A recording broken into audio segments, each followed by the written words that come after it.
ומכאן לכתבה ממש מעולם אחר, עולם המדע. בארצות הברית פריצת דרך רפואית שעשויה לסייע לנכים שעקב מחלה ניוונית, למשל בחוט השדרה, הם אינם יכולים להשתמש בידיהם. ובכלל פריצת דרך זו תסייע לכל מי שנותק אצלו הקשר מן המוח לתנועת הידיים. המחקר במקורו נועד לסייע למאות חיילים אמריקנים שנפגעו במלחמות. החוקרים באוניברסיטת פיטסבורג פיתחו יד תותבת, אשר לאחר ניתוח מיוחד במוח שוב יוכל הנכה להפעיל אותה ואת האצבעות לביצוע כל פעולה באמצעות מתן פקודה מן המוח, כרגיל ממש. הנה כתבתו של סקוט פלי מן התוכנית 60 דקות של רשת CBS. The person they chose is Jan Sherman, a Pittsburgh mother of two and writer with a mind nimble enough to match wits on The Wheel of Fortune in 1995. I'm going to solve the puzzle. Go ahead. Too cute for words. Yes. When her mind triumphed, her brain sent signals of delight to every muscle in her body. But a year after this moment, those brain signals were being cut off. One day I had trouble. In the evening, I was making a lot of trips in and out of the car. It felt like my legs were dragging behind me. Within 2 years, a genetic disease called spinocerebellar degeneration broke the connection between brain and body. Now at age 53, Jan Sherman can move only the muscles in her face and a few in her neck. She's dependent on a caregiver for nearly all of her daily needs. 52 across. And her mother, to help her solve the puzzles she loves. Healed? Oh, you're good. At the same time Jan Sherman was putting her mind to a new life, a neuroscientist just across town at the University of Pittsburgh was imagining how people like Jan might be restored. Andy Schwartz, on the right, is working on an ambitious Defense Department project called Revolutionizing Prosthetics.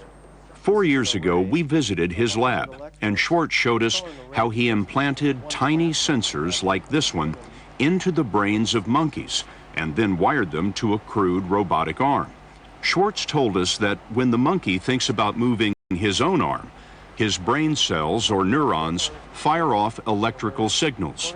The sensor in his brain can pick up these signals and send them to the robot. So he's operating the arm in 3 dimensions, up, down, forward, and back. As well as the gripper. Well, what you're telling me is that the monkey is operating this arm with nothing but his thoughts. Absolutely. What are the chances that a human being would be able to do the same thing? Oh, we think a human being could do much better. That conversation was in 2008, and since then, the $150 million Revolutionizing Prosthetics program has reached farther than most thought possible. Awesome. Dr. Jeffrey Ling, a retired Army colonel and neurologist, is in charge. After seeing the wounded on several tours in Iraq and Afghanistan, he told his team that he wanted a breakthrough within 5 years. Did any of them say, look, Colonel, we're not sure we can do this? Oh, absolutely. They thought that we were crazy. But that's quite all right because I think it's in our insanity that things happen. That madness led to genius in labs all across the country.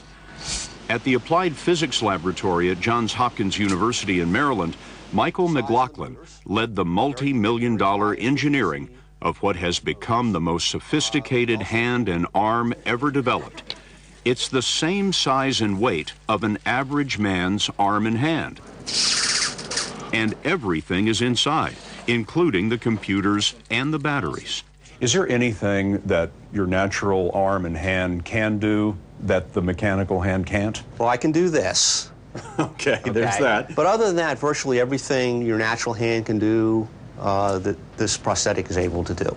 Same strength, too. Same strength? Same strength. So we can curl 45 to 50 pounds with the arm. They've thought of a lot of ways to use it. When set on wheels, it can bring a human touch where no human can go. In this demonstration, we wore a visor that showed us the video feed from the robot. These gloves move the robotic hands, and we practiced pulling a wire out of a bomb. Come on, give me that pinch. you go. Awesome. Great. But the holy grail in the project was finding a way to connect the robot directly to the brain. Who wouldn't want to do this? When they told me, I heard about the study, I said, oh, absolutely. I couldn't not do this.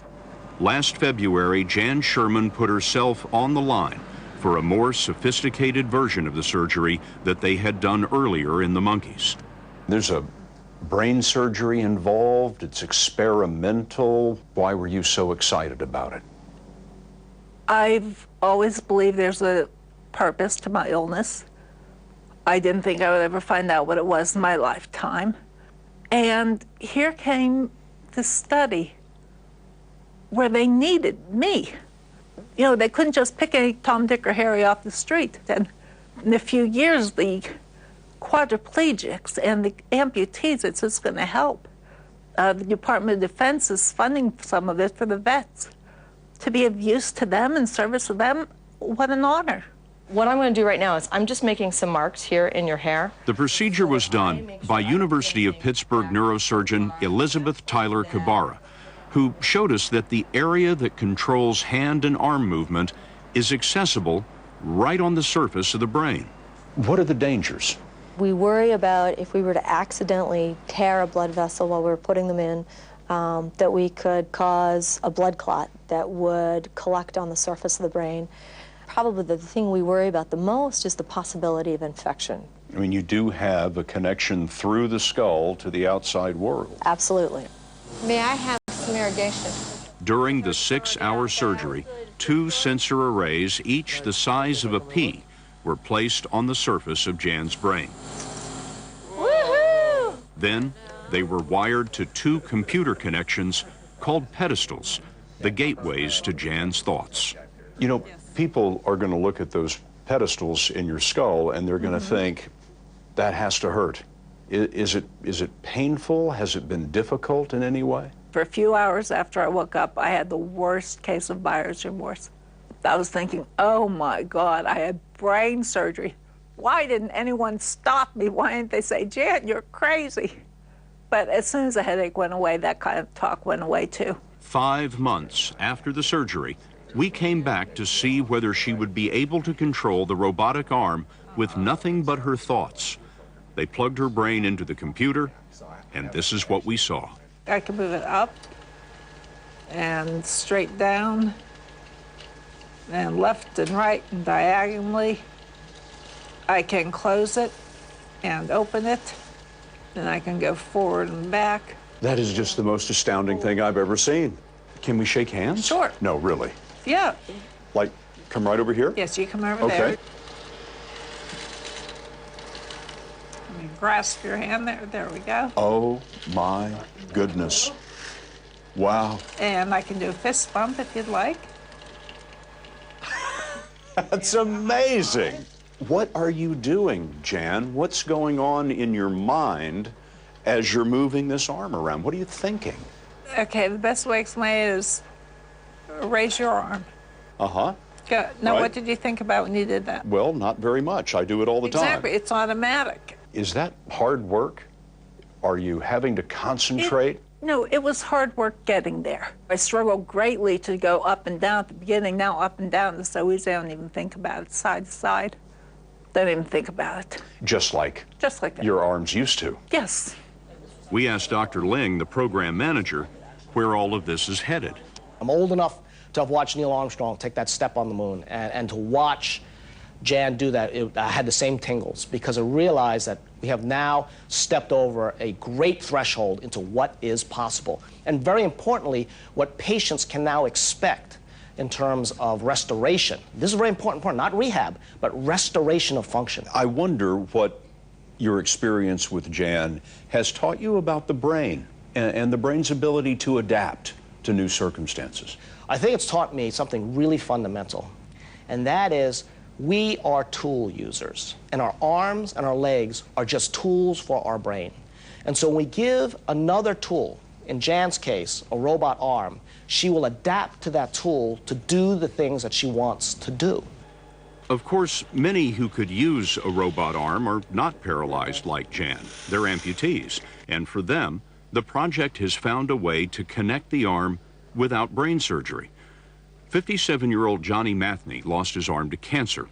Dr. Albert Chi from Johns Hopkins Hospital found the nerves that used to go to Johnny's hand and move them to healthy muscles in his remaining limb. Now, elbow extension. Sensors on his skin pick up the brain signals from the nerves and use those signals to control the robotic arm. Come here, I want to see you. So even though the limb is missing, the brain still sends the signals as if the limb was still there. Correct. Johnny, it feels in your mind like your hand is there again? Yes. As if your arm had never been lost. Correct. Unlike Jan, the connection for Johnny runs both ways. Sensors in the fingers send signals back so he can feel what he's touching. Okay, I'm holding the object. You can close on it. To see how well, we put him to the test. Hard or soft? Soft. Correct. Very good. Now let's try again. I'm holding the object. Hard or soft? Soft. Yep, quite right. All right. He got it right every time. Hard or soft? Hard. Amazing. The next person to have Jan's surgery will have additional sensors placed in the brain to receive the sensation of touch. Andy Schwartz believes that will help with some of the things that Jan has trouble with. Okay. For example, sometimes when she looks right at an object, she can't grab it. Okay, I'm going to take the cone away. Just go ahead and close it. Oh, sure. So as soon as I take the cone away, there's no problem. But as soon as I put the cone there, she can't do it. Why is still a mystery. The progress is coming rapidly. They're working on a wireless version of the implant to eliminate the connection in the skull. And Dr. Jeffrey Ling told us that the lab experiments will one day enter the real world. We're going to not stop at just arms and hands. I think that it's going to open the way for things like sight and sound. And my dream that we'll be able to take this into all sorts of patients with stroke, patients with cerebral palsy, and the elderly. I think when other quadriplegics see what I'm doing with the arm, they're all going to say, oh, wow, I wish I could do that. That's the way I like to get cookies. Awesome. Thank you so much. I just feel very honored to be the one who gets to do it. עולם אחר, עולם אחר.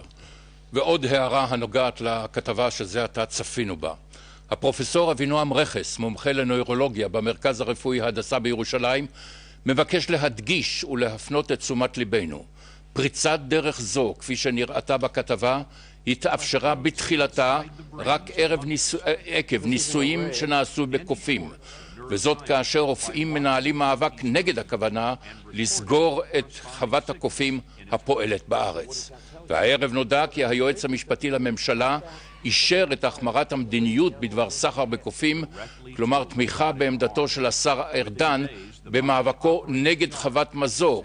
פעילות החווה מסתבר תיעשה רק למטרות מחקר רפואי בישראל, לא לייצוא. עניין אחר,